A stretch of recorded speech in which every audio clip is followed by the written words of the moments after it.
Ocala's information station, 1370 WOCA. Ocala.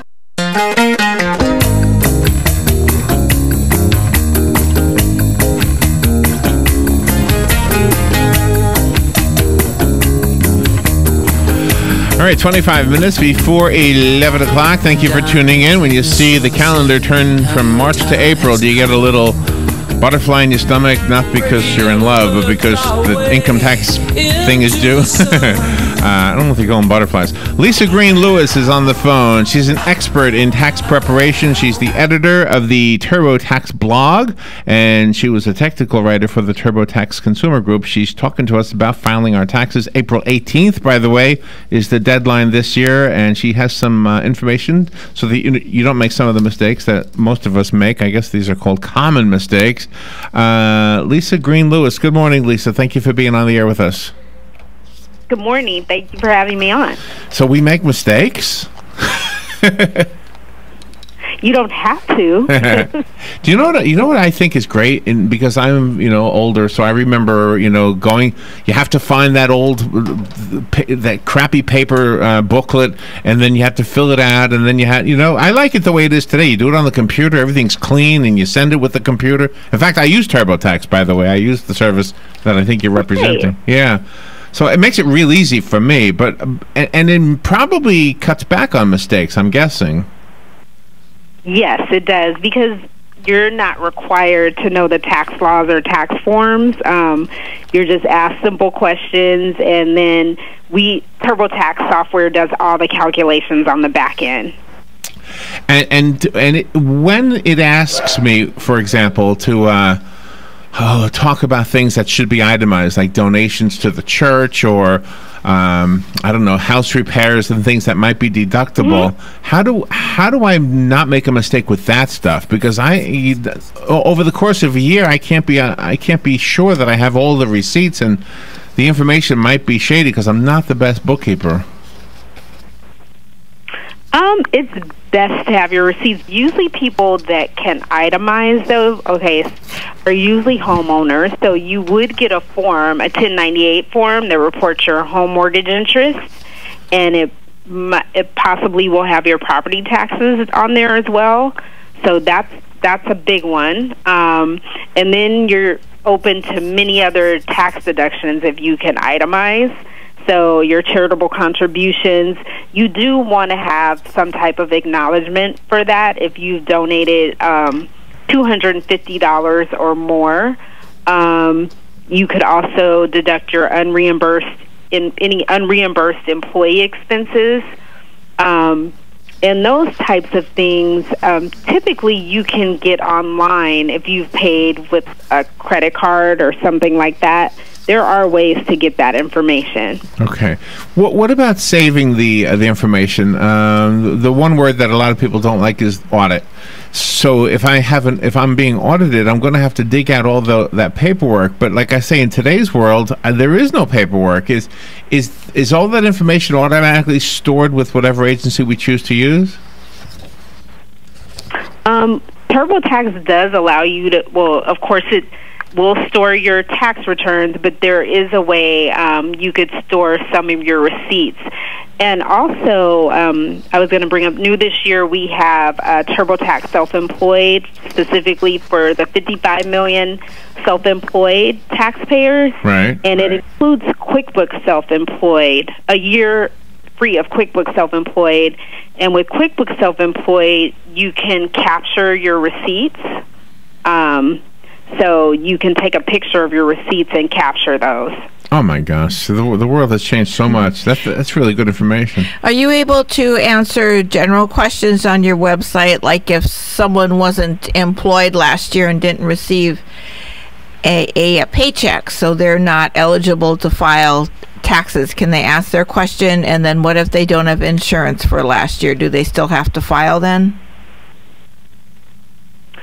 Okay. So there's two questions I think you have. So you can ask questions.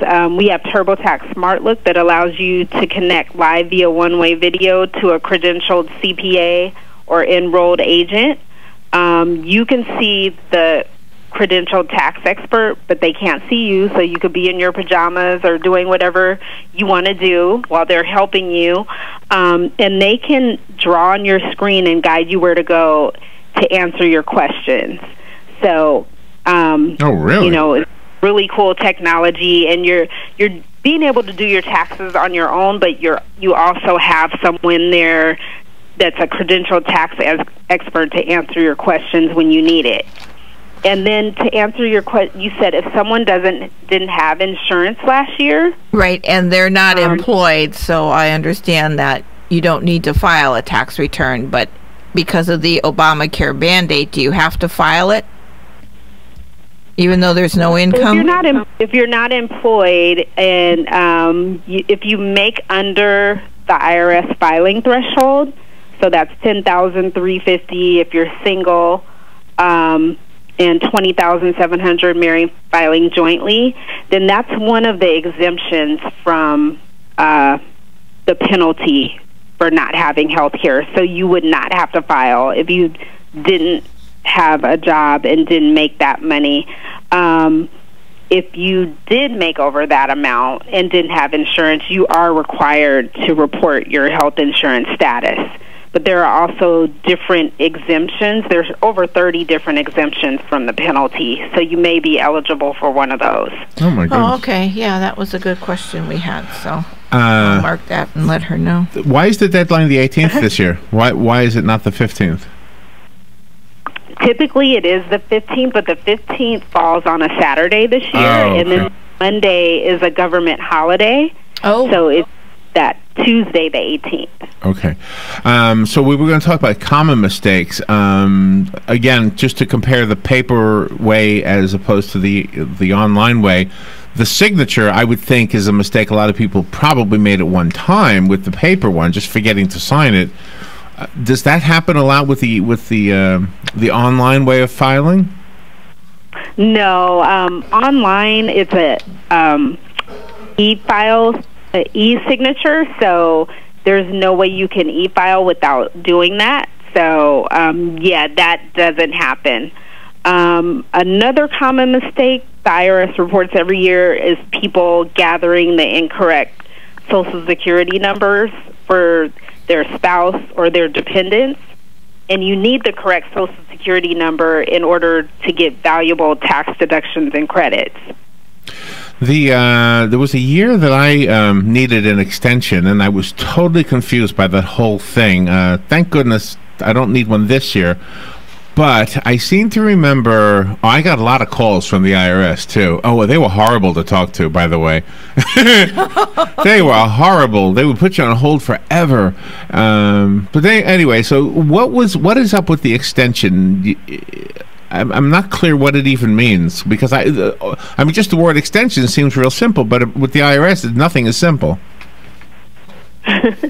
Well, one thing to keep in mind that the extension to file does not mean that it's an extension to pay if you owe money. It allows you to extend filing for 6 months. So this year it's October 16th, but it doesn't allow you to extend the time to pay. If you owe money, you need to pay by April 18th or you will incur penalties. Wow. Well, how do you know what to pay if you haven't filed? They want you to estimate as closely as possible. I know you can go online with TurboTax and estimate what your tax liability would be, or you could use our TurboTax Taxcaster, which helps you estimate what your tax liability or tax refund will be. Okay. And you probably have to run, I'm guessing. Can I squeeze in one more question? Sure. We have a lot of retirees in our listening area. Do the people who receive pensions and Social Security have to do it differently, or can they still use it? Can everything still be the same? Or are there any mistakes that group might make? Maybe that's the better question. One thing for them to keep in mind, because I see this with people who are new to retirement or may have received just Social Security number, and then now they're getting not Social Security number, new to receiving retirement, but they were already receiving Social Security, they have to keep in mind when they get other income, it could make their Social Security taxable. Oh, okay. Do you have a website we can go to for more information, or a phone number? Yes, TurboTax.com. Oh, that's easy enough. That's the one I use, by the way. Yes. Lisa, thank you for being on the air with us today. Where are you? Where are you calling from? San Diego, California. Oh, my gosh. 10-9-8-7. It's only 7:45. Oh, my gosh. Over there. Here it's 10. Yeah. It's a weird world. All right, so you've got a little bit extra. You've got 3 more hours to file your taxes than we do. Yeah. Thank you, Lisa. Thank you for being on the air with us today. Okay. All right, Thank you. We'll be right back. Brought to you by myfwc.com. Safe boating is no accidents. Times of sun and clouds, breezy and quite warm Tuesday, high 88 to 92. Partly cloudy Tuesday night, low 67 to 71. For Wednesday, times of sun and clouds and hot, the high 90 to 94. Thursday, mostly cloudy and breezy with a shower and thunderstorm or two around, highs in the mid-70s in the north to the mid-80s in the south. From the Florida Weather Center, I'm meteorologist Joe Lundberg. On this episode of What Not to Do, brought to you by Mike's Got Plumbing. If water runs through it, we do it. Holy what have you done to my kitchen? Oh, honey, how is it? I never know when she's coming home. What are all these pipes laying around? Why is my dishwasher in the living room, and why is the carpet all wet? Well, remember that fancy new kitchen remodel you've always wanted? Oh, I do, and this is not it. But I thought I might save some money by doing it myself. You thought wrong. I promise this is going to cost you way more. You should have called in the professionals at Mike's Got Plumbing, because I'm pretty sure when I flush the toilet, water is not supposed to come out of the sink. Noticed that, did you? The next thing I'm going to notice is you calling Mike's Got Plumbing like you should have done in the first place. Yes, dear. 866-314-4443. Yes, 866-314-4443. That played out so differently in my head. on next week's episode of What Not to Do. No, not monkeys. The NFL alumni is sponsoring a Clays for Kids, a sporting event to benefit the Marion County Children's Charity. The event will take place at the Robinson Ranch in Inglis, Florida on Saturday, April 8th. Call 427-0950 for detailed information. The NFL alumni will provide gift bags, breakfast, lunch, prizes, and drawings throughout the day. Call 427-0950 for detailed information on the Clay for Kids sporting event, hosted by the NFL alumni. Tired of looking at stained carpets, dirty tile, or grout? Call Silverback Restoration, 414-5312. Make your flooring look great again. Stains, pet odors, allergies. Call Silverback Restoration, 414-5312. From serving our country to serving our community. Silverback Restoration, 414-5312. Residential and commercial. They're